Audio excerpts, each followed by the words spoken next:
Alors, quelles sont les dynamiques par bloc politique, cette fois-ci, par regroupement du total des gauches, par exemple? Eh bien là, nous voyons que le total des gauches apparaît assez bien implanté justement dans les zones caractéristiques du vote Glucksmann, pour la bonne et simple raison que cela correspond aussi au vote métropolitain en faveur de Jean-Luc Mélenchon. Donc nous avons à la fois un vote des centres-villes et des banlieues qui se réunit sur ces deux gauches sociologiquement et programmatiquement très différentes.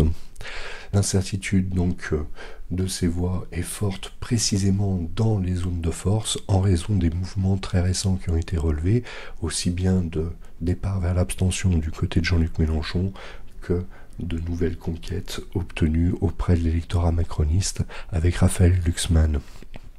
Les pertes ont été plutôt limitées dans les zones justement où Raphaël Glucksmann a émergé, et elles apparaissent, ces pertes particulièrement fortes, donc en Seine-Saint-Denis et également dans certains outre-mer comme Saint-Pierre-et-Miquelon, la Guyane, la Martinique, la Guadeloupe. Là, cela renvoie à l'électorat mélenchoniste qui alterne énormément entre abstention et participation mélenchoniste lors de 2022 et un petit peu donc peut-être des prochaines législatives.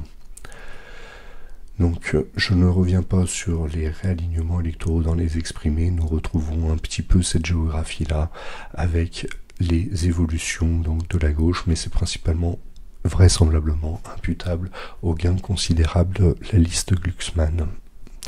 Alors concernant les centres et les droites, donc modérées type républicain, ou alors l'écologie au centre aussi.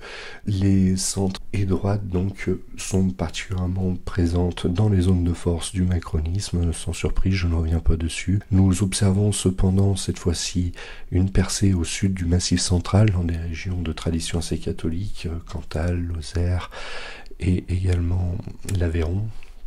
Donc sans doute ces zones de force sont-elles imputables en l'occurrence aux républicains, à un maillage aussi territorial qui apparaît relativement important dans des zones plus rurales, ce qui peut avoir conforté les positions macronistes, car le vote Macron déjà en 2022 était l'un des votes les mieux répartis entre communes classées par taille, par décile. Donc dans les communes de toute taille, les électeurs d'Emmanuel Macron se chiffraient à environ 20% des inscrits. Les incertitudes sont donc particulièrement fortes pour ce bloc central, là encore donc en Bretagne et dans les mêmes territoires déjà nommés, également les Hauts-de-Seine ressortent, enfin, les zones de force habituelles donc du macronisme, où beaucoup d'électeurs ont fait défection lors des européennes. Donc à ce niveau-là, rien de bien extraordinaire ni nouveau par rapport à ce que nous avons déjà dit. Concernant le total des extrêmes droites, cette fois-ci, c'est un petit peu pareil, c'est-à-dire que, bien évidemment, le Rassemblement national étant le poids lourd des extrêmes droites, nous retrouvons déjà les mêmes zones de force dans l'est du pays, exception faite des territoires les plus métropolitains. Les gains ont été particulièrement limités dans l'ouest, là où Marine Le Pen avait commencé tout juste à acquérir des voix de manière sensible en 2022. L'incertitude paraît également moindre en apparence dans ces territoires-là, tout simplement parce que justement il y a eu relativement peu de baisse, mais à l'échelle du bloc d'extrême droite, pas énormément de gains non plus. Je passe sur les réalignements électoraux. Il est cependant possible donc que la Bretagne également ait accordé plus de voix, que certains électeurs autrefois de droite ou du centre aient donné leur voix désormais à un mouvement d'extrême droite représenté lors des européennes, ce qui change sensiblement les équilibres traditionnels. Alors un champion d'échecs disait que la tactique consiste à faire ce qu'il faut quand il le faut, et la stratégie consiste à faire ce qu'il faut quand il n'y a rien à faire.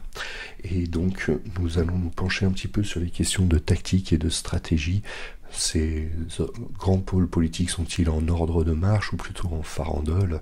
Avancent-ils de manière sinueuse, assez aléatoire? Donc nous allons envisager l'offre et la demande politique.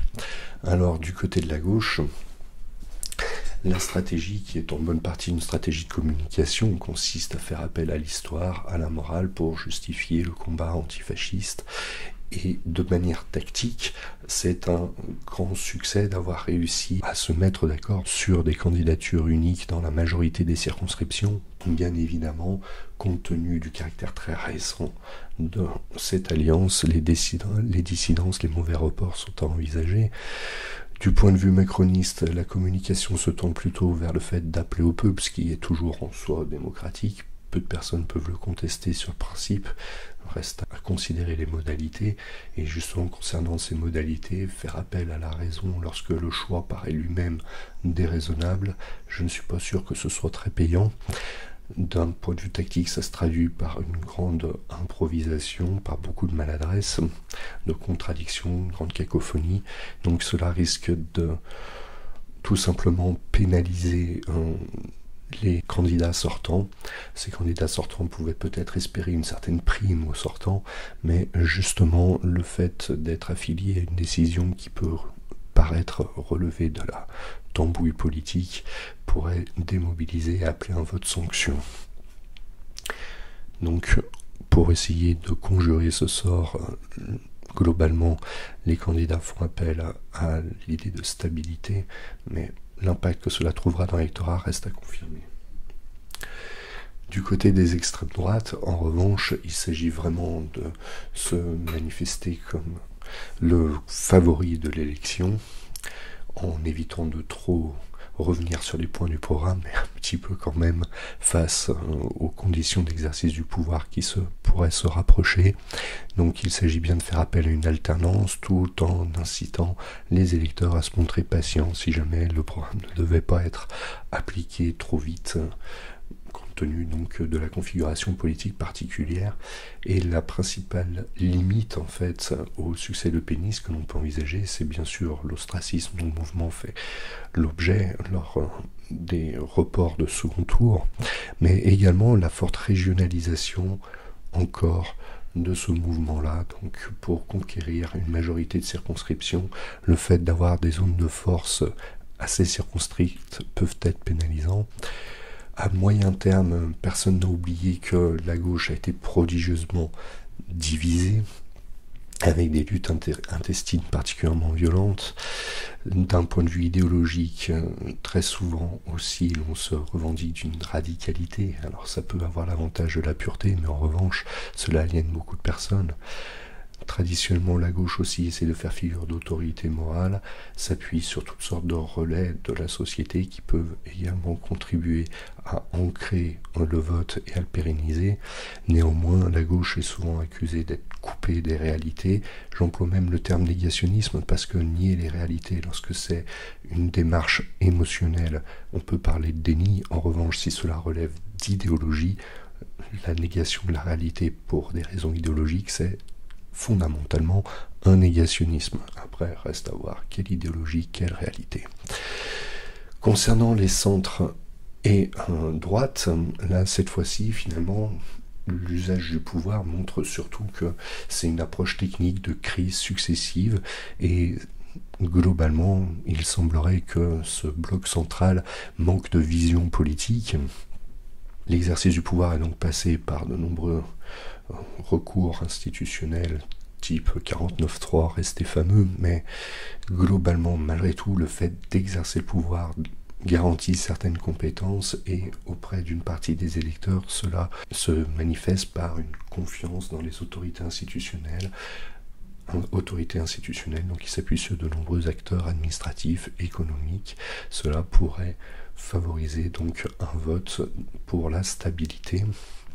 Du côté des extrêmes droites, cela fait déjà assez longtemps que c'est bien l'idée d'incarner la principale opposition au pouvoir en place qui fait son chemin, et D'un point de vue idéologique, la tactique consiste aussi à cibler une majorité du corps civique, tout simplement en s'adressant aux quelques 70% de Français qui, d'après l'INSEE, n'auraient pas de grands-parents issus de l'immigration.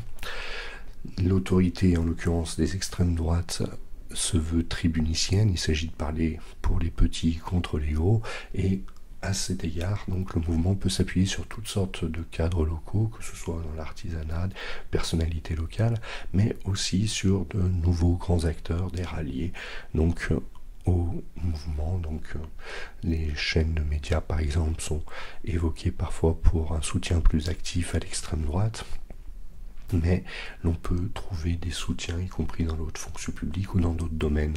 Sa vision du pays reste une vision clivante et qui n'est pas encore totalement stabilisée. Si l'on s'intéresse un petit peu plus à long terme, donc sur cette structuration des blocs, là nous retrouvons la dimension territoriale et c'est bien là que je voulais en venir.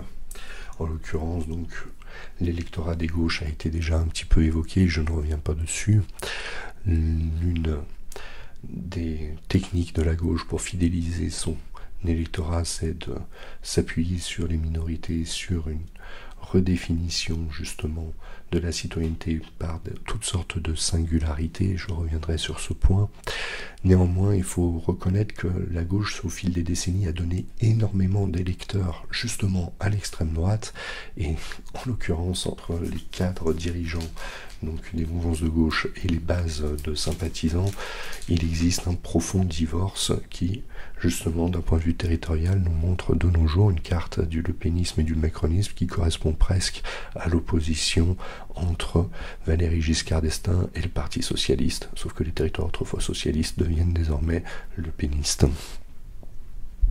Concernant les centres et droites, en l'occurrence, donc, je ne reviens pas là non plus sur l'ancrage territorial dans les centres-villes, l'Ouest catholique, ainsi de suite, mais je préfère surtout insister sur le fait que globalement les configurations ternaires des élections semblent démobiliser les électeurs. Très souvent, les plus hauts taux d'abstention ont été observés lorsque trois blocs justement se présentaient face aux électeurs. Peut-être que les électeurs le perçoivent comme finalement une manière de poser le débat politique en de mauvais termes qui ne seraient pas conformes à leurs attentes, cela les démobiliserait.